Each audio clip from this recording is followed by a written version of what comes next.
Hi hello. അപ്പോൾ ഇന്നത്തെ യാത്ര തഞ്ചാവൂരിലേക്കാണ്.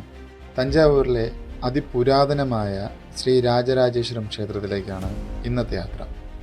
ആദ്യകാലങ്ങളിൽ ഇതിനെ തിരുവടിയാർ കോവിലെന്നും പെരിയ കോവിലെന്നും അറിയപ്പെട്ടിരുന്നു. ചോഴ രാജാക്കന്മാരുടെ കാലത്താണ് ഈ ക്ഷേത്രത്തിൻ്റെ നിർമ്മാണം ആരംഭിക്കുന്നത്. AD 985 ക്ഷേത്രത്തിൻ്റെ നിർമ്മാണം ആരംഭിക്കുന്നത്. 1013 ആയപ്പോൾ നിർമ്മാണം പൂർത്തിയാവുകയും ചെയ്തു. ശിവനാണ് പ്രധാന പ്രതിഷ്ഠ. ഈ ക്ഷേത്രത്തിൻ്റെ നിർമ്മാണത്തിനായി കരിങ്കല്ലാണ് ഉപയോഗിച്ചിരിക്കുന്നത്. പൂർണ്ണമായും കരിങ്കല്ലിൽ തീർത്ത ഏക ക്ഷേത്രമായാണ് ഇതിനെ കണക്കാക്കപ്പെടുന്നത്. അക്കാലത്ത് ഏറ്റവും ഉയരമുള്ള ഗോപുരവും ഈ ക്ഷേത്രത്തിലേതായിരുന്നു. അരുൾമൊഴിവർമ്മൻ എന്ന് വിളിക്കപ്പെട്ടിരുന്ന രാജരാജ ചോഴൻ ഒന്നാമനാണ് ഈ ക്ഷേത്രം പണിയെടുപ്പിക്കുന്നത്. 16-ാം നൂറ്റാണ്ടിൽ ഇതിൻ്റെ മതിലുകൾ പണിയുകയും 66 മീറ്റർ ഉയരമുള്ള ഈ ഗോപുരത്തിന് മുകളിലായി ഗോളാകൃതിയിലുള്ള വലിപ്പമേറിയ ഒരു കലശം സ്ഥാപിക്കുകയും ചെയ്തിട്ടുണ്ട്. 16 അടി നീളവും 13 അടി ഉയരവുമുള്ള പൂർണ്ണമായും ഒറ്റക്കല്ലിൽ തീർത്ത നന്ദിയുടെ ശില്പവും ഈ അമ്പലത്തിലെ പ്രധാന ആകർഷണങ്ങളിൽ ഒന്നാണ്. ഈ പ്രവേശന ഗോപുരത്തിൽ 5 നിലകളാണുള്ളത്. 400 കൽത്തൂണുകളുള്ള അതിവിശാലമായ വരാന്തയും ഈ ക്ഷേത്രത്തിലാണുള്ളത്.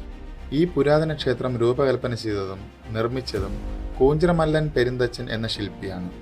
1000 വർഷത്തിലേറെ പഴക്കമുള്ള ഈ ക്ഷേത്രത്തിൽ അതിമനോഹരമായ ചോള വാസ്തുവിദ്യയും നമുക്ക് കാണാൻ സാധിക്കും. അതുകൊണ്ടൊക്കെ തന്നെ യുനെസ്കോ ലോക പൈതൃക സ്ഥാനമായി ഈ ക്ഷേത്രത്തെ പ്രഖ്യാപിച്ചിട്ടുണ്ട്.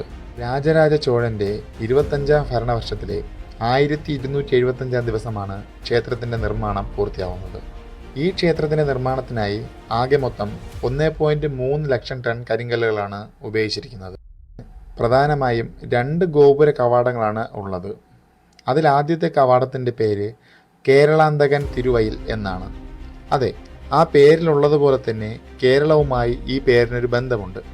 കേരള നാട്ടുരാജാവായ ശ്രീ ഭാസ്കര രവിവർമ്മനെ പരാജയപ്പെടുത്തിയതിനു ശേഷം രാജരാജ ചോഴൻ ഒന്നാമൻ ലഭിച്ച പേരാണ് കേരളാന്തകൻ. അതിൻ്റെ ഓർമ്മയ്ക്കായാണ് ഈ 5 നിലകളുള്ള ഗോപുരത്തിന് കേരളാന്തകൻ തിരുവയിൽ എന്ന് നാമകരണം ചെയ്തിരിക്കുന്നത്.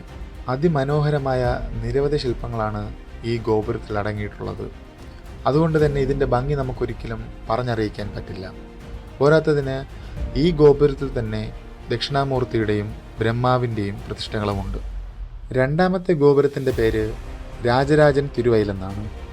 ഒരുപാട് പുരാണ സന്ദർഭങ്ങൾ ആലേഖനം ചെയ്തിരിക്കുന്ന ഈ ഗോപുരം ഒട്ടനവധി പഠന വിഷയങ്ങൾ നൽകുന്നതാണ്. ഈ ഗോപുരത്തിലെ ഒരു പ്രധാനപ്പെട്ട ശില്പമാണ് ഒരു പാമ്പ് ആനയെ വിഴുങ്ങുന്നത്. നിരവധി പഠന വിഷയങ്ങൾക്കും ഈ ശില്പം വിധേയപ്പെട്ടിട്ടുണ്ട്. ആകെ 3 നിലകളാണ് ഈ ഗോപുരത്തിനുള്ളത്. ഈ ഗോപുരത്തിലെ ചില ശില്പങ്ങൾ ഇന്നും മാറാത്ത ഭരണകാലത്തിൻ്റെ ശേഷിപ്പായി നിലകൊള്ളുന്നു. പണ്ടുകാലത്ത് ഈ ക്ഷേത്രത്തിലെ കീർത്തനം ആലപിക്കുന്നതിനായി വേണ്ടി മാത്രം 50 ഗായികമാരും 400 നർത്തകികളും 100 വാദ്യ കലാകാരന്മാരും ഈ ക്ഷേത്രത്തിലുണ്ടായിരുന്നു. ചോഴ, നായിക്കർ, മറാഠ രാജാക്കന്മാർ എന്നിവരുടെ ചിത്രപ്പണികളോടും കരിങ്കൽ കൊത്തുപണികളോടുമുള്ള താല്പര്യം ഈ ക്ഷേത്രത്തിൽ നന്നായി പ്രകടമായിട്ടുണ്ട്. മാർക്കണ്ഡേയ പുരാണവും തിരുവിളയടൽ പുരാണം, ഭരതനാട്യത്തിൻ്റെ 108 അഭിനയ മുദ്രകൾ, നായിക്കന്മാരുടെ ജീവചരിത്രം, അങ്ങനെ നിരവധി ചിത്രങ്ങളും കൊത്തുപണികളും ശില്പങ്ങളുമാണ് ഈ ക്ഷേത്രത്തിലുള്ളത്. ഒട്ടുമിക്ക ശില്പങ്ങളും ഒറ്റക്കല്ലിലാണ് തീർത്തിരിക്കുന്നത്. പുരാവസ്തു ഗവേഷണ വകുപ്പിൻ്റെ കീഴിലായതിനാൽ തന്നെ ഇതിപ്പോൾ നന്നായി സംരക്ഷിച്ചു വരുന്നുണ്ട്. 1000 വർഷം മുമ്പുള്ള ഈ കലാസൃഷ്ടി നമ്മേവരെയും അത്ഭുതപ്പെടുത്തുന്നതാണ്. അങ്ങനെ ഇവിടുത്തെ ഈ അത്ഭുതപ്പെടുത്തുന്ന കാഴ്ചകളും കണ്ട് എൻ്റെ യാത്ര തുടരുകയാണ്. വീഡിയോ ഇഷ്ടപ്പെട്ടാൽ ലൈക്ക് ചെയ്യാനും ഷെയർ ചെയ്യാനും സബ്സ്ക്രൈബ് ചെയ്യാനും മറക്കരുത്.